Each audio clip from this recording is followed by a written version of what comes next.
जब मक्का फतेह हो गया, आप सल्लल्लाहु अलैहि वसल्लम सफ़ा पहाड़ी पर खड़े थे और वहाँ दुआएं कर रहे थे। मक्का फतेह हो चुका था। अंसार ने देखा कि मक्का फतह के बाद भी आप सल्लल्लाहु अलैहि वसल्लम यहाँ क़ियाम कर रहे हैं। ऐसा महसूस हो रहा है कि अब आप अपने वतन वापस आ जाएंगे, अब आप मक्का में रह जाएंगे, अब हमारे साथ मदीना नहीं चलेंगे। तो सहाबा अलग से खड़े होकर आपस में गुफ्तगू करने लगे। ऐसा लग रहा है कि नबी को अब मक्का से फिर मोहब्बत हो गई, नबी यहाँ रुकना चाहते हैं।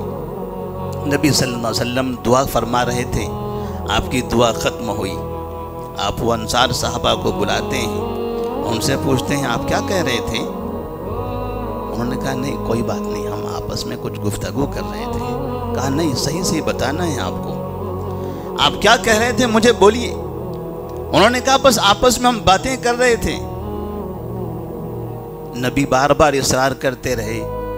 तब अंसार साहबा ने कहा कि हमें ये डर लग रहा था, हमें ये खौफ लायक हो रहा था, कहीं ऐसा न हो कि इस मक्का के फतह के बाद फिर आप अपने ही शहर में रह जाओ और ज़िंदगी के आखिरी अय्याम में आपकी सोहबत से हम महरूम हो जाएं, आपकी सोहबत से हम महरूम हो जाएं।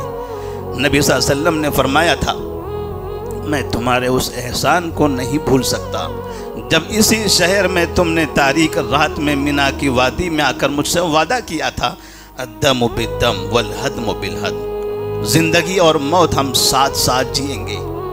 नबी ने फरमाया अब मैं यहाँ से वादा करता हूँ कि मेरी ज़िंदगी और मौत आपके साथ होगी। साहबा रज़ी अल्लाह तआला अन्हुम का वो मकाम, इसलिए आप सल्लल्लाहु अलैहि वसल्लम फरमाते हैं ला तसुब्बु अस्हाबी, ला तसुब्बु अस्हाबी, मेरे साहबा के बारे में कभी बुरा ना बोलना।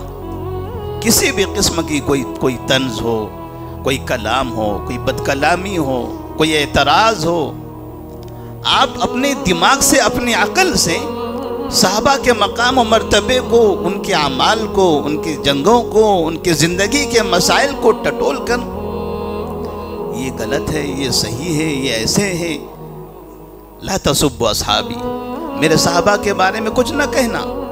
फवल्लज़ी नफ्सी बियदी लौ अन्ना अहदकुम अनफ़क़ मिस्ल उहुदिन ज़हबा मा बलग़ मुद्द अहदिहिम वला नसीफ़ा। आप फरमाते हैं कसम उस ज़ात की जिसके कब्ज़े में मेरी जान है, उहद पहाड़ के बराबर सोना तुम अल्लाह की राह में खर्च करो तो मेरे साहबा के एक मुद जो 600 ग्राम के बराबर होता है, एक मुद का भी तुम मुकाबला नहीं कर सकते।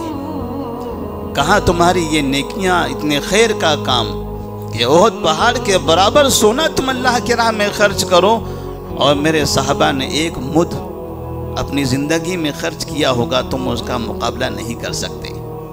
किस तरह से उन्होंने मेरी मदद की थी। इसीलिए आप ऐसे लोगों से बड़ी नफ़रत का इजहार करते हैं जो लोग नबी सल्लल्लाहु अलैहि वसल्लम के साथियों से बुग़्ज़ रखते हैं या बदकलामी करने की कोशिश करते हैं। नबी ने फरमाया था मन सब्ब अस्हाबी फ़अलैहि लानतुल्लाहि वल मलाइकति वन्नासि अजमाइन। जिस शख्स ने ज़बान खोली साहबा के खिलाफ, वो दुनिया में जलील होकर रहेगा, वो दुनिया में जलील होकर रहेगा। क्योंकि सय्यदुल मुरसलीन सल्लल्लाहु अलैहि वसल्लम ने फरमाया जिसने मेरे साहबा पर लानत की, जिसने मेरे साहबा को बुरा कहा, फ़अलैहि लानतुल्लाह वल मलाइकति वन्नासि अजमाइन, तो उस पर अल्लाह की, फरिश्तों की और तमाम इंसानों की लानत होगी। अगर किसी इंसान पर अल्लाह की लानत हो साहबा पर बदकलामी करने की बिना पर, तो ऐसी सूरत में उस शख्स का हाल क्या होगा।